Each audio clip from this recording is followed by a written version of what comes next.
anak-anak semua, jumpa lagi dengan saya dalam channel TV Poli. Bagaimana kabar kalian hari ini? Pasti baik bukan?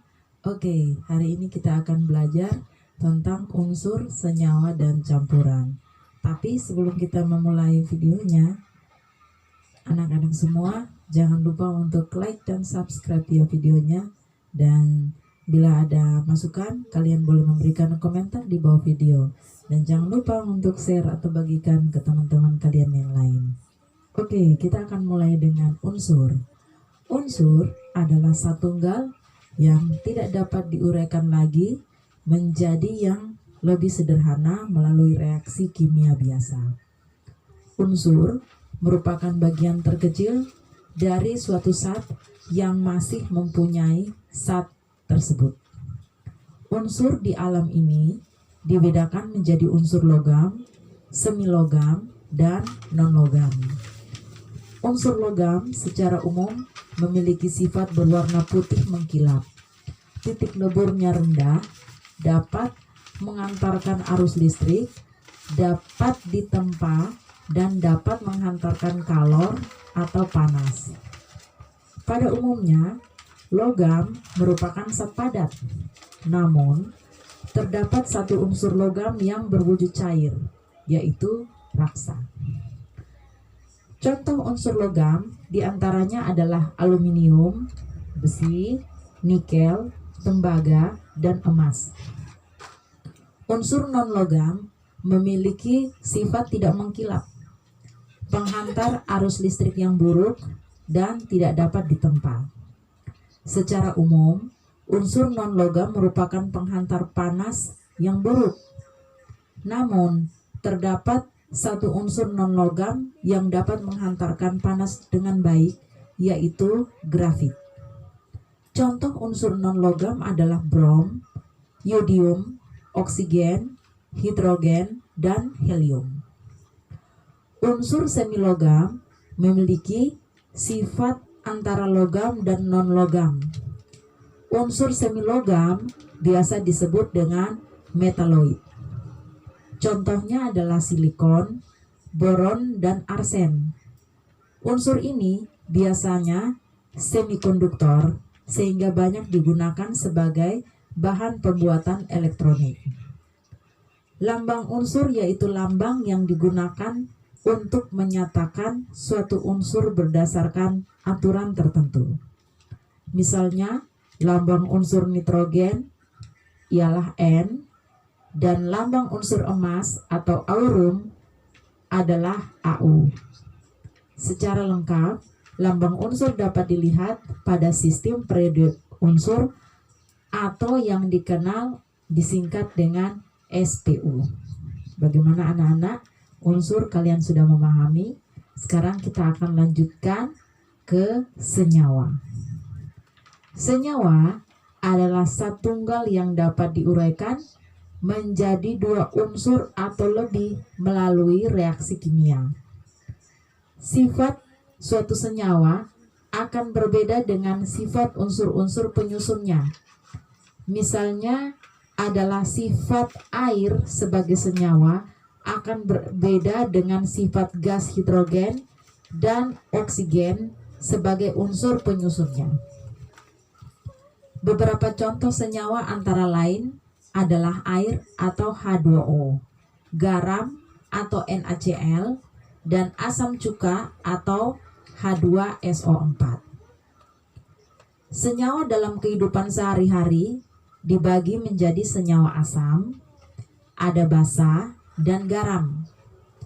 Senyawa asam bersifat korosif, memiliki rasa asam, dan dapat mengubah lakmus biru menjadi merah.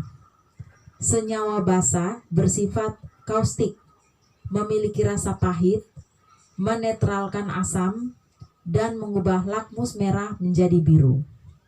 Garam merupakan senyawa yang terbentuk dari reaksi senyawa asam dan basa. Bagaimana? Kalian sudah memahami tentang senyawa? Ya, sekarang kita akan lanjutkan ke materi tentang campuran. Campuran merupakan materi yang tersusun atas dua jenis atau lebih dengan perbandingan tidak tetap. Contoh campuran adalah larutan gula, mentega, dan adukan semen dengan pasir. Campuran dibedakan atas campuran homogen, misalnya larutan, dan heterogen atau suspensi dan koloid. Di dalam larutan terdapat zat pelarut dan zat terlarut. Zat terlarut tersebar dalam bentuk partikel-partikel yang sangat kecil, sehingga tidak terlihat oleh mata kita. Suspensi campuran heterogen pada umumnya terlihat keruh. Oleh karena itu, suspensi disebut juga campuran kasar. Setiap koloid terdiri atas dua fase. Ada fase pendispersi dan fase terdispersi. Meskipun terlihat homogen, koloid termasuk dalam campuran heterogen. Sekarang kita mau lihat bersama-sama perbedaan senyawa dan campuran. Kalau untuk senyawa itu terbentuk melalui reaksi kimia, sedangkan untuk campuran bisa terbentuk tanpa reaksi kimia. Senyawa, perbandingan unsur pembentuknya itu tetap, sedangkan pada campuran, perbandingan unsur pembentuknya tidak tetap. Senyawa tersusun atas dua atau satu unsur saja, sedangkan campuran tersusun atas beberapa unsur dan senyawa. Untuk senyawa, sifat asli zat asal berbeda dengan sifat senyawa yang terbentuk, sedangkan khusus untuk campuran, sifat asli zat asal sesuai campuran yang terbentuk. Senyawa itu melalui proses kimia, komponen penyusun senyawa dapat dipisahkan.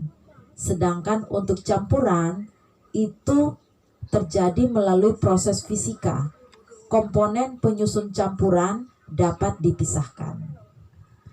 Campuran dapat dipisahkan dengan cara-cara fisika berdasarkan sifat komponen zat penyusunnya. Pemisahan campuran berdasarkan sifat fisika itu ada 5 macam. Yang pertama, kita dapat melakukannya dengan penyaringan. Apa itu penyaringan? Yaitu pemisahan campuran antara zat padat yang tidak larut dalam zat cair karena adanya perbedaan ukuran partikel. Yang kedua, bisa dengan cara sentrifugasi, yaitu pemisahan partikel padatan dalam campuran yang memiliki ukuran sangat halus dan jumlah zat terlarutnya itu sedikit.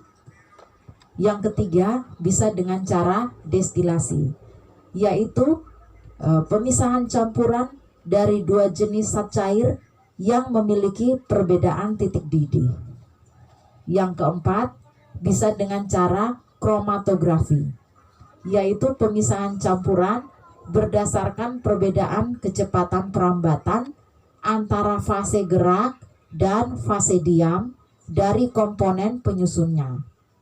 Yang berikut kelima atau yang terakhir itu adalah sublimasi, yaitu pemisahan campuran dari dua jenis zat padat dilihat dari perubahan wujud menjadi gas yang dikenal dengan istilah menyublim. Oke anak-anak, bagaimana? Kalian sudah memahami materi tentang unsur senyawa dan campuran? Bila kalian belum memahami atau memiliki komentar, kalian boleh memberikan komentar di bawah video ini. Dan ingat, jangan lupa untuk like dan subscribe ya videonya. Dan jangan lupa untuk bagikan atau sharekan ke teman-teman kalian yang lain. Oke, kita akan berjumpa lagi pada episode mendatang. Tentu saja dalam channel yang sama, channel TV Poli. Bye-bye semuanya, selamat belajar.